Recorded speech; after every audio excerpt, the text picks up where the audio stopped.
दोस्तों, आपको जब भी बदन दर्द होता है या फिर जोड़ों में दर्द फील होता है, तब आप आराम के लिए मेडिकल स्टोर पर जाते हो, राइट? वहां पर आपको अक्सर दो ऑप्शन सामने दिखते हैं, एक तो जेरोडोल पी और दूसरा जेरोडोल एसपी। तो देखो दोस्तों, नाम लगभग लगभग सेम ही है, पैकेजिंग भी सिमिलर दिखती है, राइट? और दोनों ही दर्द के लिए बनी हुई है। बट दोस्तों, यहीं पर लोग कंफ्यूज हो जाते हैं कि आखिर इन दोनों के अंदर फर्क क्या है और उनकी स्पेसिफिक प्रॉब्लम के लिए दोनों में से कौन सी दवाई बेटर है। सो दोस्तों, आज हम इसी कंफ्यूजन को बिल्कुल ही सिंपल तरीके से क्लियर करेंगे। तो देखिए दोस्तों, दोनों ही दवाइयों में जेरोडोल नाम कॉमन है, क्योंकि दोस्तों इनका जो मेन बेस है वो दोस्तों एक ही है। तो देखिए दोस्तों, दोनों के अंदर ही एसिक्लोफेनेक और पैरासीटामोल होता है, राइट? मतलब कि ये कॉम्बिनेशन दर्द और हल्के बुखार को रोकने के लिए काम करता है। लेकिन सबसे बड़ा सवाल ये आता है कि अगर दोनों का बेसिक काम सेम ही है, तो फिर जेरोडोल एसपी में ये एक्स्ट्रा एस क्यों लगता है? और दोस्तों, यही एक लेटर इनके काम करने का तरीके को पूरी तरीके से बदल देता है। एक्चुअली दोस्तों, जेरोडोल पी का जो पी होता है वो सिंपली पैरासीटामोल को दर्शाता है। लेकिन दोस्तों, जेरोडोल एसपी में जो एस है उसका मतलब है सेरेटियोपेप्टिडेज, जो कि एक स्पेशल एंजाइम है।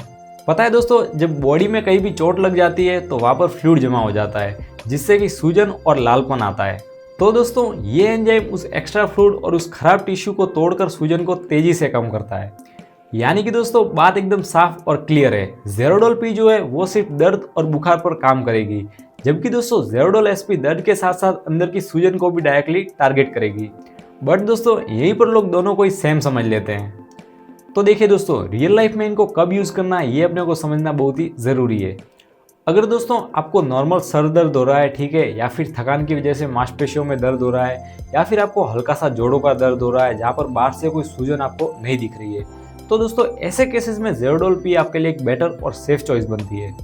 बट दोस्तों, सोच के देखिए, अगर आपके पाँव में मोच आई हुई है, ठीक है, या फिर आपका दांत निकलवाया है जहाँ पर आपको मसूड़ों में सूजन है, या फिर दोस्तों आपके जोड़ों के दर्द के साथ वहाँ पर आपको लालपन और सूजन फील हो रही है, इस सिचुएशन में दोस्तों अकेली दर्द की दवा अपना पूरा काम नहीं कर पाती।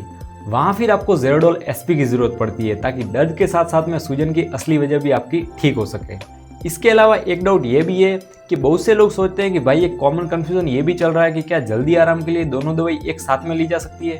तो दोस्तों, इसका सीधा जवाब है नहीं, क्योंकि दोस्तों दोनों में ही पैरासीटामोल और एसिक्लोफेनेक की मात्रा होती है।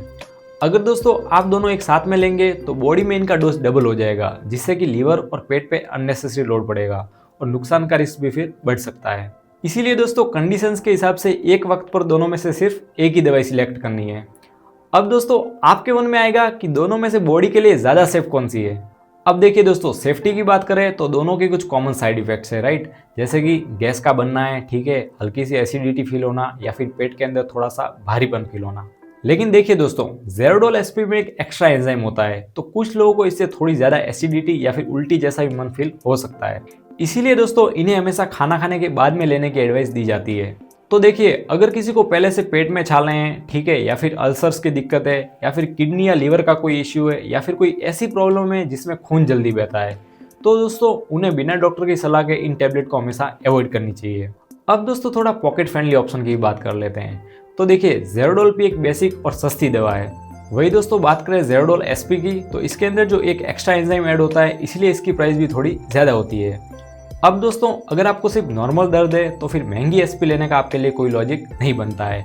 इससे दोस्तों आपके पैसे भी बचेंगे और बॉडी में जो अननेसेसरीली एक्स्ट्रा दवा है वो भी नहीं जाएगी।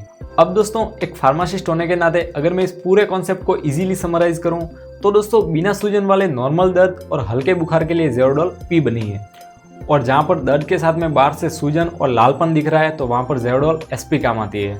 तो देखिए दोस्तों, दोनों ही मेडिसिन अपनी अपनी जगह पर इफेक्टिव है। तो देखिए दोस्तों, ये जानकारी आपकी हेल्थ अवेयरनेस और क्लैरिटी के लिए है।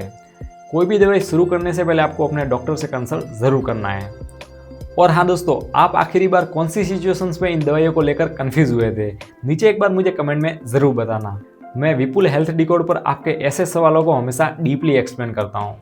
तो दोस्तों, दर्द और सूजन के लिए सही दवाई चुनने का लॉजिक तो अब आपको क्लियर हो गया। लेकिन दोस्तों, एक और चीज़ है जिसके बिना आपकी मेडिकल नॉलेज अभी भी अधूरी है, क्योंकि दोस्तों अगर आपने सूखी खांसी में गीली खांसी वाली सिरप पी ली तो आराम के बजाय दोस्तों आपकी छाती में और भी ज़्यादा जकड़न या फिर दिक्कत हो सकती है। तो दोस्तों, सूखी और गीली खांसी के बीच बेनाड्रिल और ग्लाइकोडिन में से आपको एग्जैक्टली कौन सी सिरप कब लेनी चाहिए, ये डिटेल में मैंने आपको पहले ही एक वीडियो में बता दिया है। और उस वीडियो का लिंक मैंने पिन कमेंट में और एंड स्क्रीन कार्ड पे ऑलरेडी दे दिया है। सो बस आप लिंक पर क्लिक कीजिए और सीधा उस वीडियो तक पहुंच जाइए। मैं आपका वहीं पे इंतजार कर रहा हूँ। तो चलिए दोस्तों, मिलते हैं उस वीडियो में। तब तक के लिए स्वस्थ रहिए और मस्त रहिए। Thank you.